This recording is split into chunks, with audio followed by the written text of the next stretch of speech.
So today we're out here with Bradley Roy on Cedar Creek Lake, right here in central Kentucky. Hey, you don't live far from this lake, and this is a lake that for you say you like to use for a kind of a preparatory lake. Absolutely. You know, it's full of big fish, which, you know, we all know that. It's a great place to fish, but it's got a lot to offer. You know, we got a little bit of riprap shoreline, we got some offshore cover, we got timber, there's grass in this place. So you really can fish what you want to fish. And if I'm going somewhere in the country where it's got grass, I'll come down here and fish the grass a little bit. So it's really a neat place. Even though it's a small lake, it's got a lot to offer. Today is really to go out, kind of like what you do for a living, figure out a pattern and hopefully put some fish in the boat. Absolutely, figure it out as we go. It's March, these fish are as fat as they're going to be all year, but you got a chance to catch, you know, maybe the biggest fish of your life. So that's why we're here.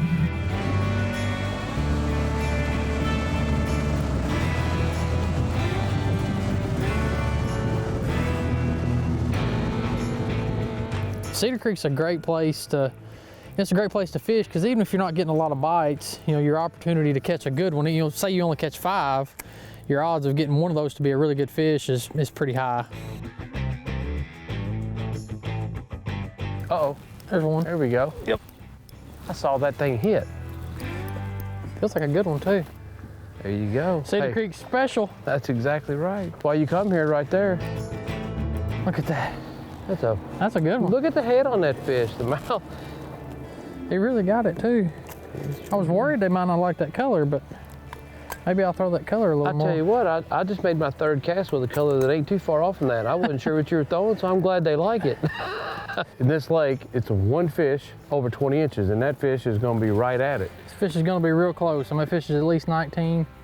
That's what I call Cedar Creek special. You know, just a 4-pound class fish. Place is full of them. Anytime you come down here and you figure out how to get a few bites, you're usually gonna catch a handful of these right here. Yeah.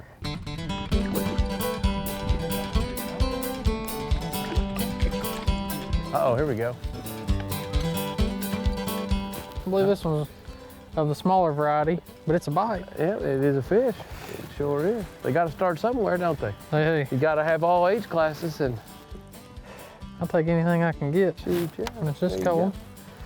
There you go. He'll grow up. A little largemouth. And this is really perfect conditions for a jerkbait. You've got pretty high sun, so they can see it. They can get a good contrast when they're looking up at that bait, because we're definitely throwing this over top of their heads. Oh yeah. And then you got the wind, which is refracting on the top of the water, and it's just it breaks up that sunlight. There's one. That's a pretty good fish. A better fish, yeah. There you go. You got a little moss on there, and he still ate it up. Said, I'll take that. Yeah. Like you say, it's a free, easy meal. She's got those fish are so cold. You see how white they are? They're just starting to swim in there. He's just coming up here trying to find him something to eat and get ready to spawn. So much fun. A lot of professional fishermen, they all have their different techniques that they're kind of known for. What's your favorite technique? If you had a way to catch them, somebody said you get to pick your way, what would it be? If I could pick a way, it would definitely be, you know, pitching and flipping. Yeah, okay. I kind of pride myself in being versatile. Yeah. Now, a jig would be one that you could get hard-headed with and probably catch fish anywhere. But if I want to do well on several different places, I've got to be able to throw, you know, a lot of different stuff.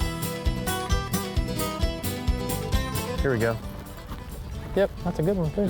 Just come off of that road bottom there. Oh, that's a good fish. There we go. That is really shallow in there, and I was hitting the bottom and it was sticking and bouncing, and I pulled it up and that fish was laying down there super shallow on that road bed. Very similar in your fish, not quite as heavy, but big mouth. Probably right about 19 inches long or so if I had to guess. That's what we come here for. Yep, that's exactly right.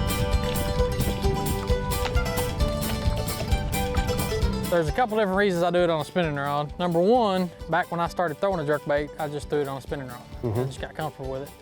And then as I grew older and started throwing them on a bait caster and a spinning rod, I actually liked having both, because, you know, your arm gets tired once you go to the other side. You got a fish on? Yeah, he's got me hung up in that tree. Swim out there. That looks like the other ones, maybe a little bigger. Come here. Yeah. That's maybe a little better. Jerkbait again.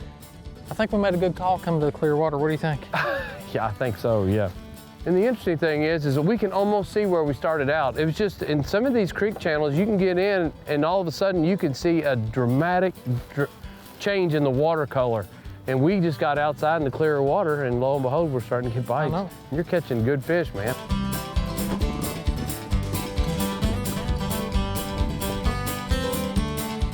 Oh, there we go. That is a good fish, isn't it? He hit that right at the boat almost. Looks like a big fish. He wanted to get under the boat, didn't he? Come here, buddy. I get a look at you. There you go. We'll take it. That thing, I don't know what depth we're setting in, but he would come up from about that deep. Setting at 14. You know, if we were fishing a lake that had a 15-inch size limit, like many of them do, we'd be setting, I don't know, 15, 16 pounds or so. At least. You know, and because it is a small lake, and we're talking about 800 acres, so it's not like it's a really, really big lake. It's a great place to come if you've got an afternoon. Absolutely. You don't want to come out here and burn $100 in fuel to go find them. It's a really good opportunity to get out and fish an afternoon or go fish a morning and try to catch a couple fish. Like I said, yeah. Feels like a good one too. There he comes. Wow, that's Dude, a really good fish. It's a really big one. You want to grab him? Yeah. Up here, big girl. There you go. Look at that. Hey, we talked about the possibility of catching a 6 or 7 pounder. That's what we did. And you know what? On a spinning reel, you finesse that thing up here, and sure enough, you got him. I told you guys, I had it paused, felt just like a jig bite. And then they got that jerkbait across the mouth. That is a good fish, my friend. You got a scale in here? I do. And look, I want you to look how pretty that fish is. I'm gonna guess that fish weighs, what do you think? I'm gonna say 6.2. I'm gonna say 6 something, yeah. Yep, 608, that's what she weighs. When's the best time to fish throw a jerkbait? We're talking March and April or in the fall? Absolutely. You know, anytime, I think once that water temperature bottoms out, we get it as cold as we're gonna get it, and you first start to see it start coming up, that's when these big fish start looking up, and they're looking for that slow lethargic shad that they can get an easy meal. They're just trying to get ready for that spawn coming in a month or so. And she was waiting on that jerkbait. Nice job.